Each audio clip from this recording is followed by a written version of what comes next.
1 minute song. 1 minute. Good evening and welcome to the yet another episode Coffee with Krish. This is the 4th episode. We are running on live, and for those of you who are keen to know the changes that we have done for the entrance examination or admission into Amada School of Engineering, we wish to inform you that we will be having our AEEE Amada Engineering Entrance Examination effective from August 17 to 21st of August with 4 slots. So for details, I think it will be better for all of you to search it in our website www.amrita.edu/btech. The exams will be, of course, I know most of you are maybe looking at me and asking questions, how do we go about? The exams will be conducted at your own homes, right? And that will be in a new technology, that is a proctored remote system. So nothing to worry for the parents who are now tuned into this particular episode, Coffee with Krish. Also, one more addition to what it was not there last year is that we will be considering the marks obtained in the 12th standard, whether it is CBSE, whether it is State Board or ICSE or IB, whichever pattern of examination that your child has gone through, that a percentage will also be considered for admitting you into Amada School of Engineering, Coimbatore, Amrapuri, Bangalore, and Chennai. So I wish most of you have enough time to practice this, and every week we are conducting the mock test, which would make you more confident in clearing the particular test, which is likely to be live on August 17th to 21st of August. So wishing you all the best, and my job is today to start session with yet another session on Dash. We'll keep it suspense, but before that, as usual, let us have the blessings of our Chancellor, Amma Mata Amrita Mai Devi, by lighting the lamp by our renowned, most respected Swamiji Maheshwara Chaitanyaji. Over to you, Swamiji, for seeking the blessings.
Thank you, Swamiji, for showering the blessings of our Chancellor, Mata Amrita Mai Devi ji. And let's get on to introduction of the guest speaker today. And most of you would have listened to him on many other occasions, which had been lively telecasted in the last 40 to 50 days. But for those of you who are tuned in for the first time, Coffee with Krish, we have the privilege and honor of having Brahmachari Maheshwara Chaitanyaji for this event, the live telecast today. His profile, runs as a commerce graduate and then completed his master's in NCA, Master of Computer Application, and he has been teaching at Amrita School of Engineering, Amritapuri, for almost 15 years in the domain of computer science. But his name and fame came when he promoted the most wanted contest, ICPC, International Collegiate Programming Contest, and brought in many of our Indian students to appear for this contest. And he's also currently the chairman of Amrita School of Engineering admissions into BTech. He has also been awarded Asia's the Leadership Award in the year 2018 for his contribution towards the excellent work that he has done as Asia's Best Leadership Award was given to him in the year 2018. So congratulations, Swamiji, for this great achievement, and I'm sure with Amma's blessings that many more such recognitions will follow suit. Let's get on to the discussions today. Yes, as all of you know, the topic for discussion, but many of us hear words like AI, artificial intelligence, machine learning, deep learning. We talk about IoTs, Internet of Things. We talk about cybersecurity. We talk about programming. We talk about C++, C. You talk about Python, R language, right? So many such words are being heard by many of us, especially those school students who are aspiring to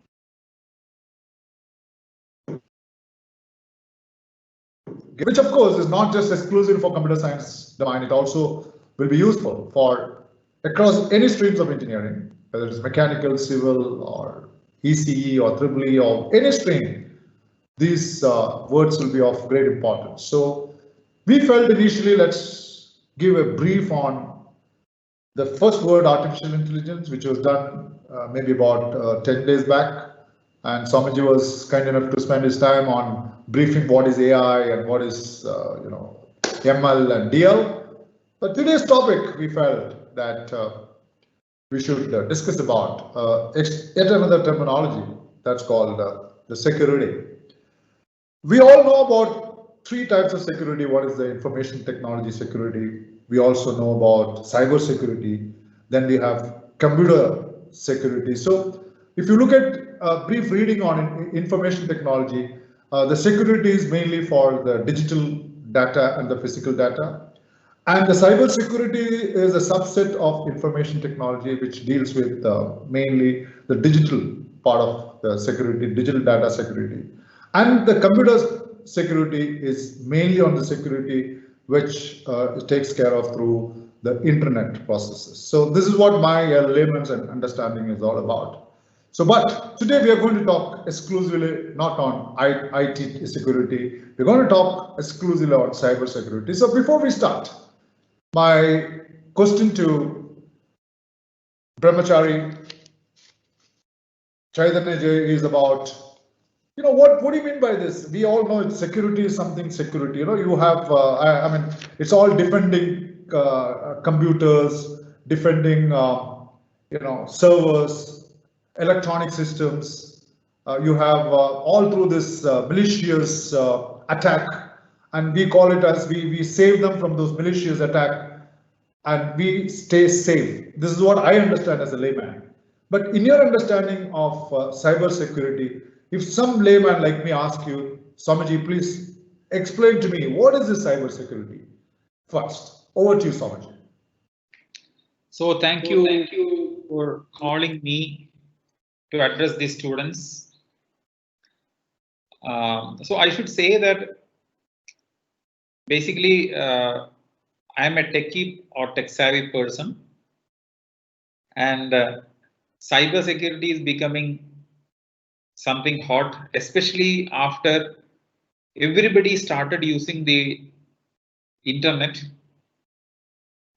during this COVID pandemic, when people wanted to depend or people started depending on the online platforms to order the necessary items, then mobile applications to do the payment, make the payment. So what happens is earlier or maybe before the mobile devices started flourishing, we were scared only about the virus. We were scared only when we used to have the thumb drive when you connect with a laptop or a computer. If you remember, if you are taking this thumb drive or the flash or memory stick to anybody whom you don't know, whom you are not familiar with, he will ask, the first question he will ask whether it has a virus or not. So just imagine those days when you wanted to transfer a file from one computer to another, which is not connected over the network. You had the threat of virus. So that is the basic security issue which we were facing. But at the same time, when you add cyber into that, cyber security, it means that whenever there is a file transfer across the network, when I say that file transfer, it can be anything. Whenever there is a transfer of data from one computer to another over the internet, then what happens? There can be some malicious code or some sort of program that can erase the data in your computer, that can take the data from your computer and supply or send it to some other computer. So which means that it became so much, what should I say? It became so much of a threat for the internet users that they have to make sure that they are not clicking on any link which is unknown to them. Now, if you come down to the common man, just a common man, everybody are now using smartphones. You forget about the laptop and computer, all are now using smartphones. And we almost like every day we get SMS. And people just bombard SMS with different marketing sort of messages, or saying that you have won a lottery, or your Aadhaar needs to be verified. Send us your bank account needs to be verified. Send us your Aadhaar number and bank account number. We will do the verification. So all these are threats. All these are security issues and belong to the same category called as cyber security. So the moment there is a communication between two devices, let it be mobile device or let it be a laptop or a computer or anything. The moment you have the internet connected and there is a communication between two different devices, you say that you are part of the cyber security threat, or there is a high chance that there is a threat on cyber security. So it can be anything. Suppose if you are downloading a game, or suppose you are downloading a program in your Android phone, that can cause a damage. Suppose if you are clicking on a link you received as SMS, that can create damage. Whenever you get a link by email from an unknown source, that can be a threat. So we all know that almost all the email users know that there is something called as phishing. There is something called as spamming. And phishing is something that you are creating a kind of email in the name of another person, and you can even hack an email account. I'm hacking your account and I'm sending emails on behalf of you. So all these are threats which belong to the same category under one umbrella, that is cyber security. So the moment you are into a communication network, whether it is a wireless network, whether it is a Bluetooth network, or whether it is wired or wireless, a mobile, anything, the moment you transfer the data on one way or the other, there is cyber security issue. So that is why if you see the WhatsApp, they claim that it is impossible for a third party to hack the communication between two users, which means that suppose if I am sending a message to you, then nobody else can trap or nobody else can leak that or hack that communication, and that is something called as end-to-end encryption. And from the sender it is encrypted, at the receiver's end it is decrypted, and that information can be read only by you. Okay. So that is why the message comes in when you add a new contact in WhatsApp. You will see the message saying that this message is encrypted. All right. So that is cyber security, which means that whenever you are on the internet, whenever you are part of the internet or part of a network, there is a issue of cyber security. Because as I told earlier, we were using the memory stick or a external hard disk or such kind of devices to transfer the data. But now what we do, we transfer the files over the cloud or through G Drive or OneDrive or email. So which means that there is a high chance that your email can be hacked or the file can be traced and found from the cloud. So, Swamiji, I think regarding today, when you talk about virus, we only think about coronavirus, nothing else. But earlier times, when you talk about virus, we look at, oh my God, my laptop virus. That you also did mention about the meaning of phishing, right?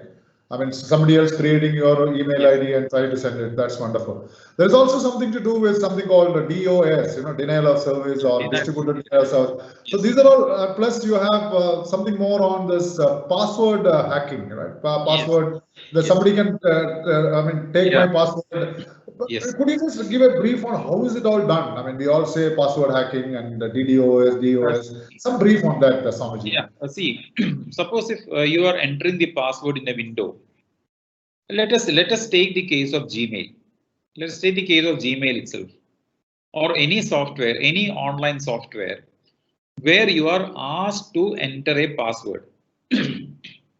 So what happens? I can create a similar window. I can create a similar user interface and make sure that whenever you type the URL, the website address, it is coming to my page.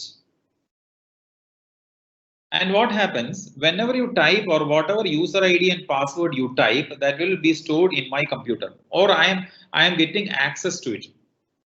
So which means that it is something like hacking the website and making sure that my page is there instead of their page.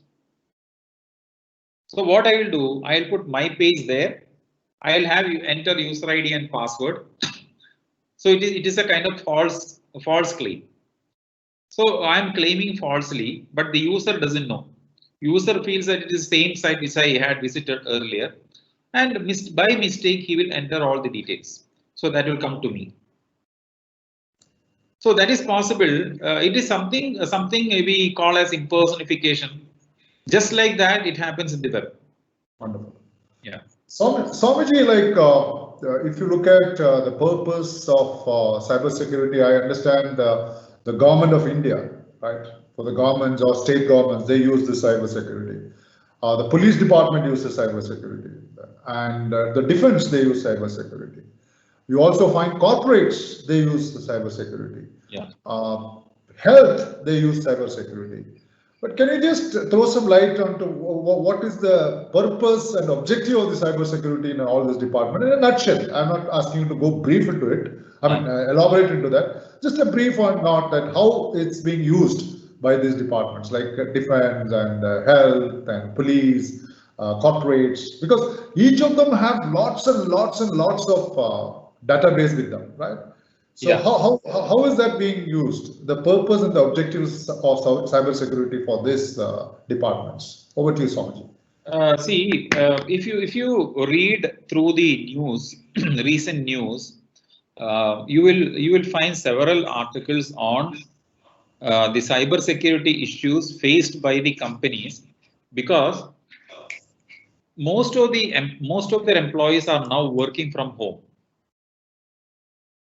So working from home in the sense that those employees who were supposed to work inside the organization. So let us say we both are sitting now in Amrita campus. Okay. So somebody is sitting outside our network, outside the Amrita network, and trying to access our resources. Correct? Yes, yes. Similarly, let us say somebody who is working in Infosys is compelled to work from home. So he will have to naturally access the resources inside the campus network of Infosys. Now, if we want to, if we need access to those resources, the network administrator of Infosys has to grant access to the resources. So which means that it is a big threat, or they have to be very careful because they have to make sure that those resources which are shared with the external network, because most of the I believe most of the employees are using usual cell phone for the internet connectivity, or they use the dongle or Geo-Fi device, or they use the broadband connection, which means that the moment you open up the company network to the external network, there comes the threat. So somebody, suppose if I am working from here, working from the office, and I have the laptop, everything open, and somebody else comes and intrudes, or somebody else comes and watches the whatever is happening in the laptop in my absence. So it can be a threat. So that is why companies, governments, and any organization who have the classified data, they will make sure that they are logging into campus network, or they are logging into the corporate network or government network, and these employees alone should be given the access to resources. So that is why most of the companies has something called as virtual private network. So virtual private network means it is a kind of secured channel, VPN, a secured channel where I am logging in from external network, but I am a part of the campus network. And it works just as if I'm working inside the campus.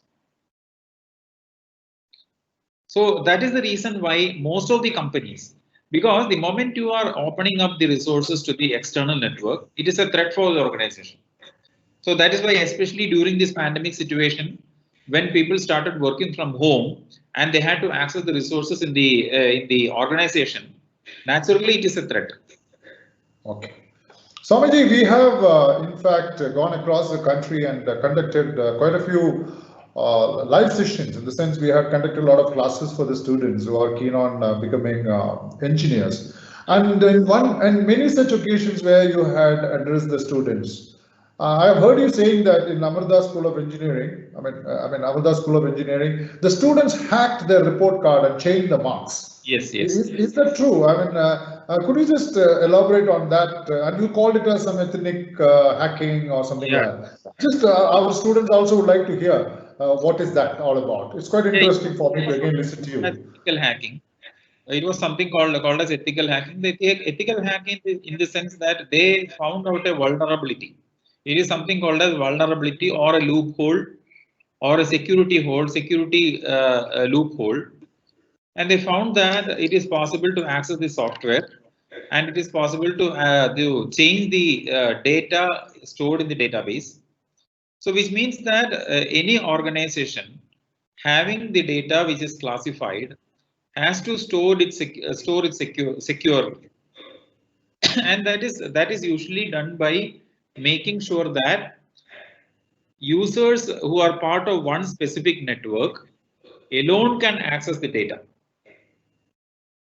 And even if somebody who is from the same organization trying to access the same data from different network, it will be stopped.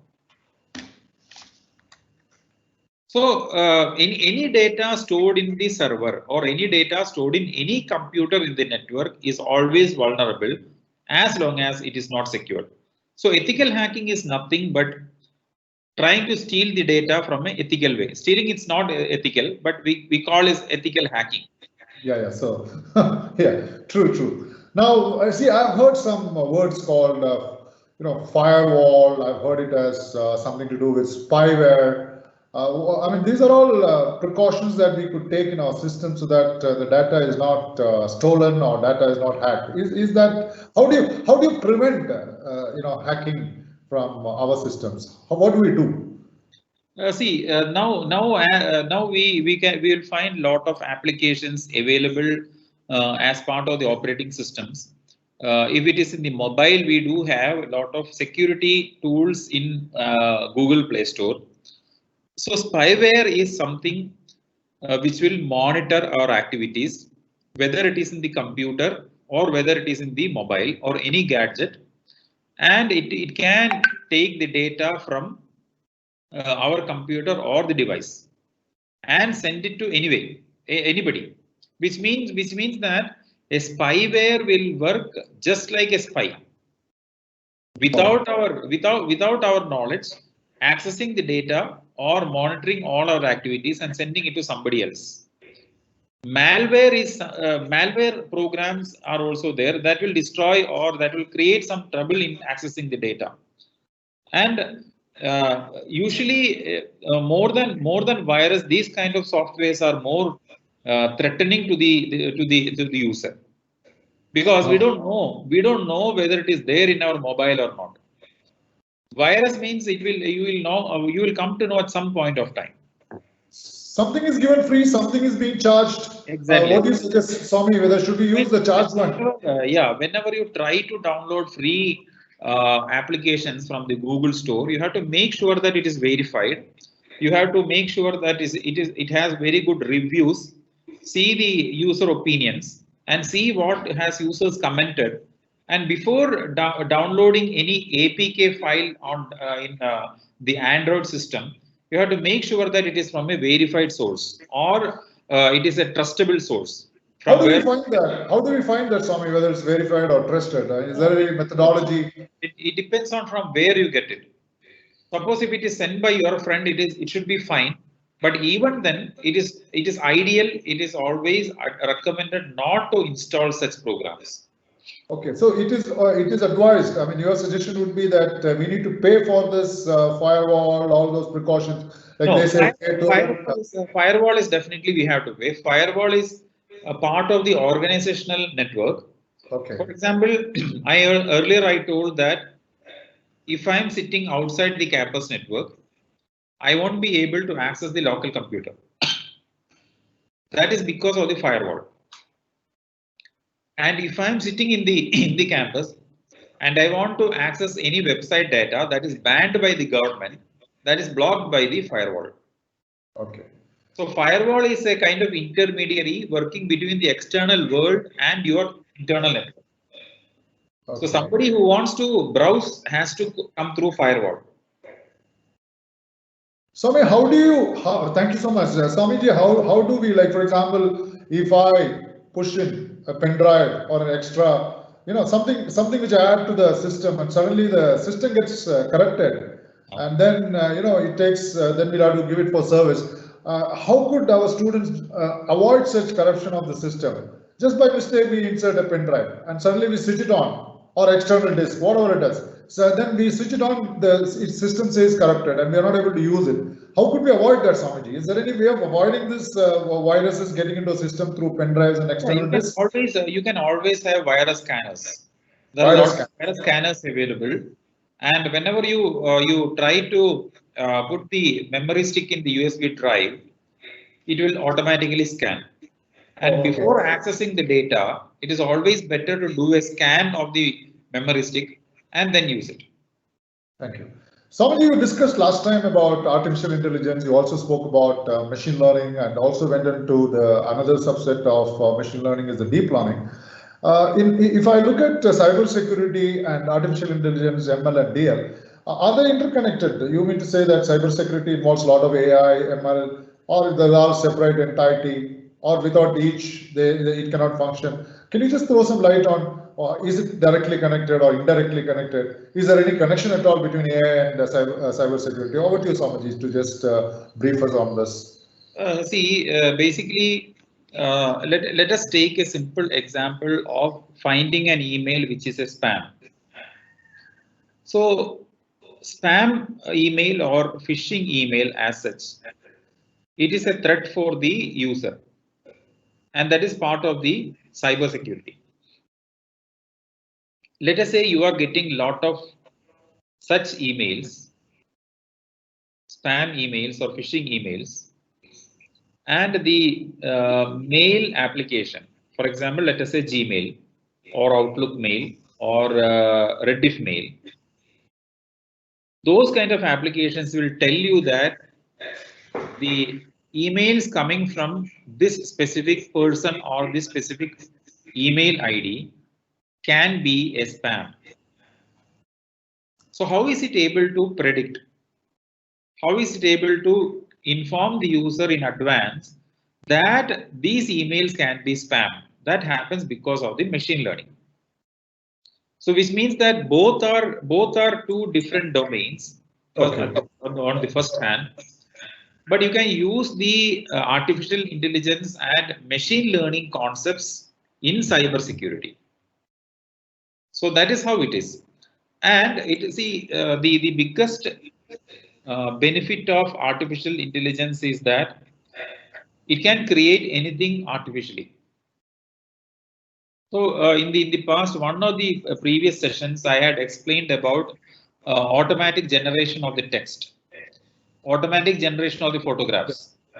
So if it is possible for an AI program to generate a text which can be a kind of impersonification and send it to a user, and he feels that this is an authorized email, authentic email, and he responds to it, then it is applying AI in for cyber to hack, to make sure that the user information, they are able to steal the user information, so that AI can be used to hack, used for hacking as well as to prevent hacking. Okay. So when we say that AI is able to send emails which is not the true email or false emails, if it is able to send false emails, AI is capable enough to catch the false emails. So it works on both sides. An AI program can hack, at the same time an AI program can prevent hacking. Swamiji, like you are talking about the spam mails and all those things, how could we, is it also something to do with cybersecurity, the spamming, or can we avoid? Yeah. Can we avoid that mails getting into the spams? Because in many occasions, what happens is the mail comes, the mailer says, look, I've sent you, I've not seen, finally you have to go through the spam. I mean, is there any way, can you suggest some ways of avoiding those mails getting into the spam? I mean, is there any way, first of all? Yeah, see the basic thing, nowadays all the email applications are intelligent enough to understand the content. So what happens whenever you get a spam email and the sender tells you that you have to go to the spam box and see if you have received the email, and then you go and see that there is a spam email you have received, you click saying that it is not a spam, or it is not junk, or it is not phishing, then the server will understand. So when you do it several times continuously with the same sender, the mail application will understand that, okay, this fellow is legitimate, this fellow is authentic. So then it will be delivered in your inbox. So there also learning happens.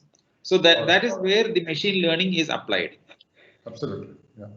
Somebody like there is something called OTP, one-time password, and this is mainly used when you are using your when going through the banking transactions. I mean, they all say don't pass on with OTP. What is this OTP? I mean, in the sense, is it also to do with the cyber security? I'm sure about it. Yeah. See, basically, though we cannot say that it is directly related with cybersecurity, Okay. we can always say that it is a part of the authentication mechanism. Okay. Authentication mechanism is also to make sure that only the right person is accessing the right information or right data. Okay. So, for example, let us take the best example, our own BTech application portal. We will start the online counseling maybe in the first week of September. And suppose, let us say, we both are in one school, and we both have registered for the seat allotment. Now you register with your mobile number and email ID, date of birth.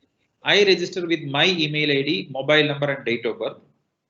So we both submitted our the branch preferences. So you submitted for Chennai campus computer science. I submitted for computer science at Coimbatore. And the verification is done online with the help of OTP to make sure that Krish is entering Krish's preference. Mahesh Chaitanya is entering my own preference. So later on, let us say I am somehow stealing your mobile or stealing your SIM card, and I am trying to log in. So I'll automatically get the OTP, right? I get your OTP, and what I do, I'll change your preference. Okay. So it is a kind of validation or verification to make sure that the authentic person alone is supposed to access the information. Somaji, I mean, we are talking about 3G, 4G now. We already started talking about the 5G. Of course, we are going to talk about the 5G on Thursday, that is 23rd at 3:30 p.m. This 5G is going to be there in the future, so we're going to slowly, take a back seat as far as the 4G is concerned. And the other thing which is going to be of popularity is going to be the IoT, Internet of Things. So if you look at 5G and IoT, what impact it will go for, or it will take you towards cybersecurity? Introduction of IoTs is already there, and introduction of 5G. How will it impact the cybersecurity over a period of time? You see, if at all it impacts. You see, when you talk about 5G, it is something which is beyond 4G, or it is a higher version of 4G, right? So what are we doing with 4G now? We are watching movies. We are watching news or entertainment, or we all have mobile applications to watch movies or news or entertainment programs, everything on mobile, right? What does it mean? It means that the communication has become so fast. So you have the information data on fingertips. So at the same time, when you say that it is more flexible and it is more open, at the same time, you have threat also, cyber threat also. You remember there were a lot of arguments saying that Arogya Setu was accessing the user data. So which means whenever the communication expands, and assume you have an Alexa and I have an Alexa, what will happen? Alexa is working with you for me. That should not happen. So which means even at the speech recognition level, it has to recognize that it is your voice. It has to authenticate that it is you are giving the command.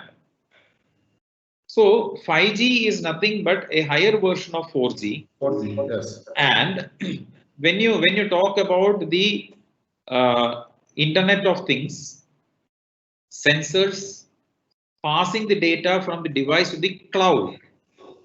Cloud is very important for those students who are aspiring to be the computer science engineers. It is a must for them to understand what cloud computing is.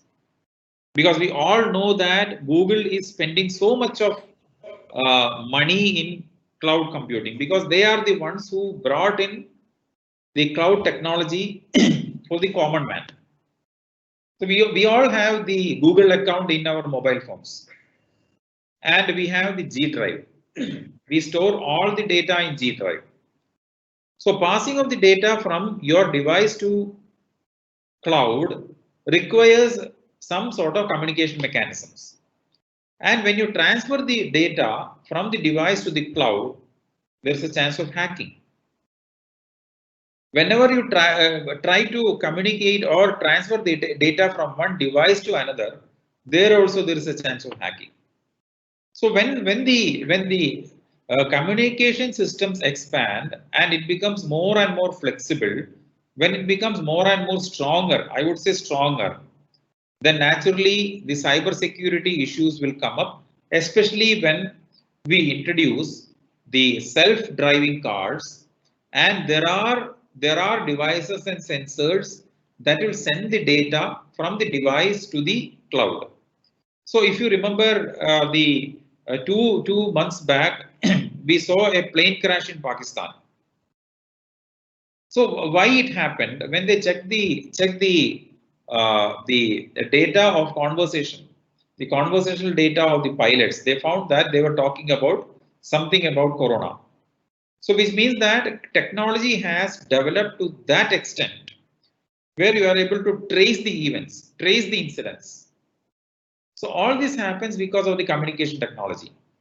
And when there is an expansion, or when there is the communication technology evolves, naturally there is a threat. So Soumyaji, thanks a lot for explaining this in detail. And my next question is that Amada School of Engineering, Chennai has introduced cybersecurity as one of the streams from 2020 onwards. So students who are aspiring to be a cybersecurity professional in the future may decide to go into Chennai campus for graduating as a cybersecurity engineer. But Swamiji, it's all said well, done well. But I want you to tell our viewers as to what are the career prospects if I do as computer science, artificial intelligence, I agree. But computer science with cybersecurity, what areas where I could go and get myself employed? So which are the fields that I can get into when I complete my cyber security course in the year 2024? Over to you, Swamiji. So basically, there are quite a large number of, or lot of opportunities for the students who are aspiring to be cybersecurity engineers. So the first thing I should say is they have to be very good in troubleshooting or identifying the threats.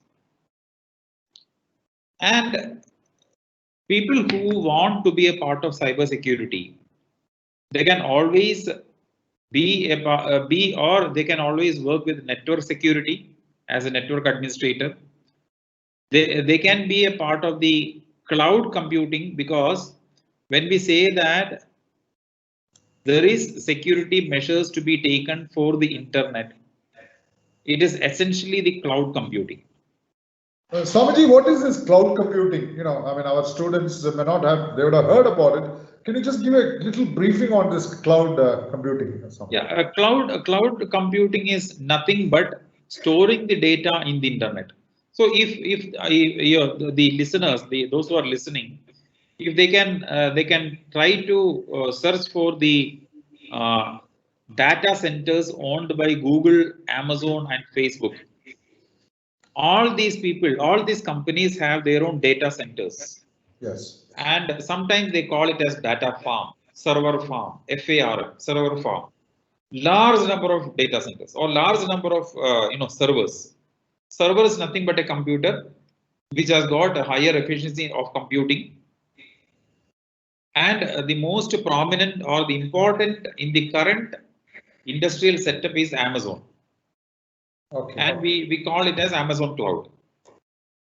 So what is the benefit of having Amazon Cloud? The very reason, whatever we are doing now, a video conferencing or a video call, it goes through the cloud.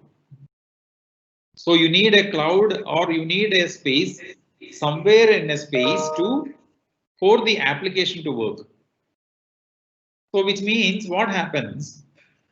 Your data is stored somewhere, but you are able to access it using your laptop. And you are not aware of where it is stored. Okay. And what happens is the companies will give you some free space. But at the same time, they may charge you if you want to add more and more space. Okay. So for example, we all are much familiar with Google Drive. So Google Drive is basically an application or a cloud platform of Google. They developed it. They developed the platform. Dropbox is one of the cloud service providers. They give free maybe 5 GB to 10 GB space. Microsoft has Azure, and they have the application called as OneDrive. Using OneDrive, it is possible for you to store that much of data.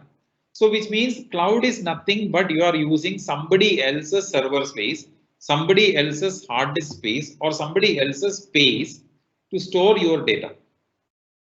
And the application of the cybersecurity at this point is that only that authentic user should be able to access the files you have stored.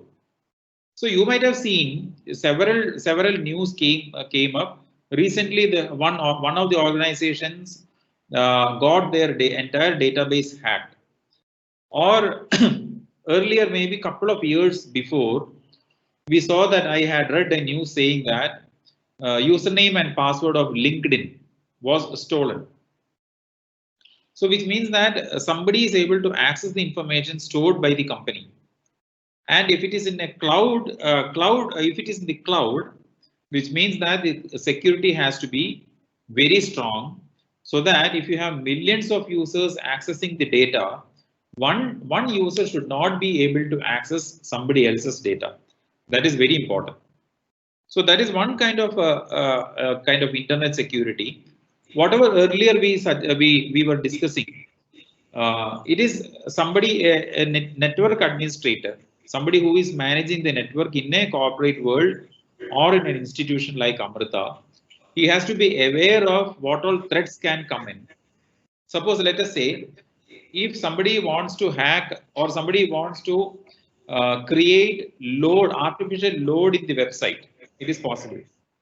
People can write a program and make sure that there are more maximum number of hits going to that website that can create a crash. So these things can be or has to be monitored by a network professional, system administrator or network administrator, where he will have a lot of tools with him to identify the threats and to resolve the issues.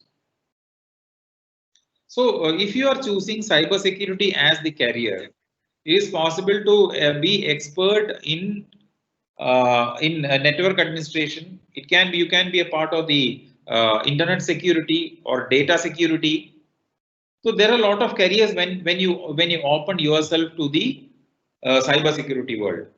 And you know that nowadays the police force is using drones to identify people, and that also is a part of cybersecurity. That also is a part of the surveillance, camera surveillance, and anybody can hack in. Anybody can hack into the network of the camera. So all these, once all these things are on place, you need a cybersecurity expert to ensure that the data is not stolen. Fantastic. Swami, there is a question from one Mr. Abhijit. Sir, has there been any incident where even the encrypted message was leaked by hackers? Is there any such situation? Yes. There are. See, basically, I should say that encryption was actually done. Actually, encryption happened sometime in the times of Hitler. Hitler, yeah. So encryption is nothing but, suppose if I write a name, I write my name, my word, one word, Maheshwara, and I have a program. I have a computer program that will convert that name to something else. Okay. and the conversion mechanism is called as encryption. So what happens is my program will encrypt the data, and I should know how I encrypted it. Then only I can decrypt. So suppose if I know the conversion mechanism, or suppose if somebody knows the conversion mechanism, then it is possible for them to change the data or convert the data or decrypt the data. So it is something called as in terms of bits in the computer this thing. So if the key is stronger, if you have 5 key, 6 key, 8 key, so depending on the key, the encryption can be more and more stronger. Okay. So it is not fair that you had coffee, you didn't offer me coffee. You are saying that this is coffee with Krish, but you didn't offer me coffee. Oh, that is a wonderful observation, Swami. In the midst of your briefing us on the topic on cybersecurity, it was a wonderful observation. Anyway, Swami, it was the last few drops here, so I don't think I can share that with you. But somebody has answered to that question saying proxy. I don't know, PROXY, a question mark. Yes. Then somebody has asked me yet another question, what is proxy? But I've heard this word proxy, but if Swami could give a brief on what exactly is this proxy, it'll be of great help to us all. Yeah, proxy is nothing, but instead of you, I am taking up the task. So which means that again, it is a failure of authentication. So people know that, suppose if, let us say somebody is applying or online, somebody is doing taking a test online, anybody can be a proxy. We usually, I'm sure that in a class, I know because I taught for almost like 15 years, somebody is raising the hand and saying that, in the name of somebody else. Yeah, true. That's proxy. Yeah, that is proxy. So that when comes into computing and cyber security, it is a breach of identity. Breach of identity. Breach of identity. Basically, instead of me, you are using, or instead of you, I am doing it. So which means that anytime it is possible to hack a system and to make sure that somebody else is doing task for you without your knowledge. And there is something called as proxy server. There is a category of servers called as proxy server. So that is proxy. Yeah, absolutely. Thank you so much. Now I understand. Since you mentioned about those, I remembered about my college days, where I was not in the class. My name comes Krish, somebody else used to lift the hand. So you took me back to almost close to about 45 years. And thank you so much for that. Swami, we have, in fact, it will be of great help to most of the viewers who are going to appear for the AEEE, what we call it as a proctored remote system of examination. Now, many of them have asked what it is all about. So this would be, that's yet another cybersecurity methodology where we are, something to do with security there in those proctored remote examination system. Is there something to do with, you have a cybersecurity? Can you just give us, because it's quite interesting for us to listen to you about this proctored remote system of conducting exam from home. Yeah. From home, that too from home. Okay, we always care for the safety of our own children, and that's one of the reasons that we have been adopting this system of entrance examination. So, Amrita Vishwavidyapeetham, we must be thankful that you're sitting at home and doing it. And we, in fact, this was something which I heard maybe last couple of weeks. I've been hearing proctored remote system of conducting this examination. A brief summary of this, which will enlighten me as well as the student viewers and the parents who are listening to Coffee with Krish. Over to you, Swami. So what happens when somebody is writing a proctored examination online? So usually what happens, there is an invigilator or there is a staff to invigilate you when you write an exam. So here it is done by the computer, or here it is done by the technology. Oh. So let us say I'm sitting like this and I am typing or I am answering the questions. So the moment you turn the face, or your eye expressions or facial changes, Okay, or the when you number of talk. times, yeah. Yeah, it is caught by the software with the help of the camera. And here also, basically, AI is implemented. Using AI, it is possible to find out how many times you changed, like this. Okay, so Moved which out means of you're the- looking at some book. Yeah, I understand. Yeah. And you know one thing, you cannot open any other application while attending a proctored exam. Only one application and that Only one particular. application. So you can just open the browser and that's it. Absolutely. So which means that there is no chance of copying, and the moment you are sitting like this, start sitting like this, it is not possible or it is not permitted to move around. Okay, so So which, you have to sit. indirectly Swami is saying, don't keep changing, putting your head here and there, look at straight on your question and answer the right answer. Is that what you're saying? Swami, how do you know it is Krish sitting there? You have some ID card or something? Which Yeah. We have the ID card. First thing, we have the ID card. Second thing is that the photograph is matched with the video. All right, so my photo must be the, okay, fine. Yes, So, okay.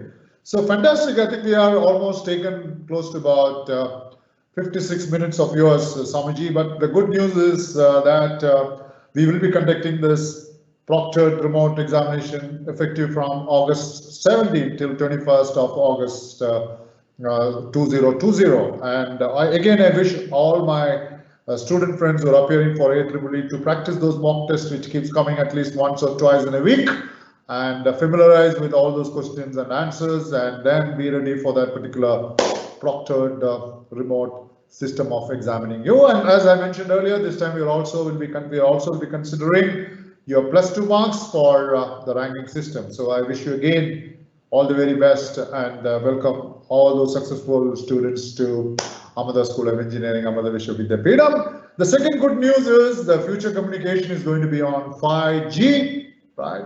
And 5G is going to take its own seat in the front. And students who would like to know what this 5G is all about, we have invited a veteran and an expert in 5G. He is Colonel Korath Matthew, retired from the Indian Army. Now he's a smart city consultant under the Government of India. So he'll be on live on the 23rd July 2020 at 3:30 p.m. So 15:30 hours on 23rd July 2020. Yes, Swami, over to you. I just wanted to tell the listeners that Korath Matthew was my student. Oh wow, wonderful. That's a big applause. I can see many of them clapping their hands and congratulating Swami for bringing such lovely. And many of the students would have an opportunity to be with Swami when you join the Ahmedabad School of Engineering in the future. And you can hear Mr. Korath Matthew talking about the 5G, the future communication, on the 23rd July 2020 at 15:30 hours. So stay tuned to that, and all of you will receive the link from our office of admissions, chairman's admissions. And in case you don't, please get in touch with us on the phone number, which I like to inform you. If you don't get that particular link, for that, please ring up 93450-76625, and we'll be only too pleased and glad to forward you the link to Korath Matthew on the future communication. That's 5G. We are 2 minutes ahead, 2 minutes of our 16:30, but still, it's my duty to thank all the viewers who have been present here, and especially thank Swamiji Brahmachari Maestro Chaitanya for spending almost every week. He comes for about an hour, and that only shows and proves that he is a person who likes to share his knowledge to enlighten to all of us and clearing all of our doubts on the technology for the present and for the future. So thank you so much on behalf of Ahmedabad School of Engineering and Ahmedabad Vishwavidyapeetham, Swamiji, that you are with us, and we welcome you back again. Maybe the topic on maybe IoT, or your specialized subject on ICPC, the contest or programming. So we'll come back again with a particular unique topic on Coffee with Krish. I'm extremely sorry and apologies for not able to offer you. Maybe on a virtual drinking of coffee would be always be happy with you. So let's have a virtual drinking, Swami. Yeah, your mobile, yeah. I hope that is not virtual. This is virtual only. It's actually virtual. You found it right. So thank you so much once again, my viewers, and wishing you all the best. There's one more question which has popped in. Let's see whether it's worth reading it. This is Shrisha. I'm sorry if you can spend Swamiji for about a minute or so. I am willing to become an ethical hacker. So I'm confused whether to pursue BTech artificial intelligence or BTech cybersecurity. Because as of now, since Swamiji told even AI contributes an important role for cybersecurity, which course is best to choose in Amrita School of Engineering? Should I take computer science engineering AI or should I take computer science engineering cybersecurity? Thank you, Shri Shah, for asking such a lovely question. So let me first explain. I think we will cross 60 minutes today, but I I'll be. don't know. Yeah, please. It's all. It doesn't matter. 5 minutes. There are a few more questions after that. Yeah. I'll take it up. Yeah. It is a very nice question by Srisha. Really good. So there are two things you have to focus on. When you say that you want to become an ethical hacker, you are primarily focusing on the application side. And when you talk about AI, it is completely different. For example, if you take AI, you can apply AI in healthcare. You can apply AI in e-commerce. And if you take, suppose if let us say you are an ethical hacker, you can hack a healthcare website, or you can hack a e-commerce website. So both are totally different. And there can be an application in the server side or the company that will stop you hacking into. So my suggestion would be, in case if you are so passionate about ethical hacking and cyber security, you go for BTech cyber security itself. But at the same time, you can see Amrita curriculum offers a lot of elective courses in the third year. So you can study data science and AI, or data science and data analytics along with the BTech cyber security, so that it helps you in getting more knowledge on how AI can be used in ethical hacking. So that is why you have to choose it wisely. It is always better to go with your passionate passionate stream, and add other programs or other courses into it. So here what you should do, you should pursue BTech cybersecurity, and you add more courses from AI and other subdomains or different domains. All right, Swami, there is a question from a teenager, the age of adolescence. Generally, they'll ask such questions. Sir, will OTP threat work even after blocking the stolen SIM? No. Maybe my friend's SIM is stolen, so he has sent a lot of messages to someone near and dear. So he has a wonderful and intelligent question to you, Swamiji. Will it still work? No, it won't work. That is why usually what happens is whenever the SIM is stolen, we will inform the service provider. Suppose if I am owning a BSNL SIM, I am supposed to inform the BSNL provider saying that my SIM has been stolen and to block the SIM. So typically it will never work. So how to prevent the brute force attack? Brute force attack can be prevented with the help of security measures taken at the depending on the, if it is a server level, it is possible. If it is your computer, it is possible. So it will happen at the operating system as well as the softwares on the top, like firewall. So it's something to do with cryptography, which on the blockchain or something like that, isn't it? Something I don't know. My knowledge is very poor. So anyway, I think we have almost completed most of the. Yeah. Okay. Fine. I stand corrected on that. And someone wanted the number again. I've given the number. I think now it's only 5 minutes ahead. So once again, thank you all, and would see you again on Thursday with yet another topic on the future communication. That's a 5G by Karoth Matthews, and I'm sure each of you will tune in again. So till we meet again, this is Medul Krish, Coffee with Krish, signing off from Amrita Vishwavidyapeetham, Pettimadai, Coimbatore. Stay safe, stay secure. See you back live on 23rd at 15:30 hours. Jai Hind! Thank you.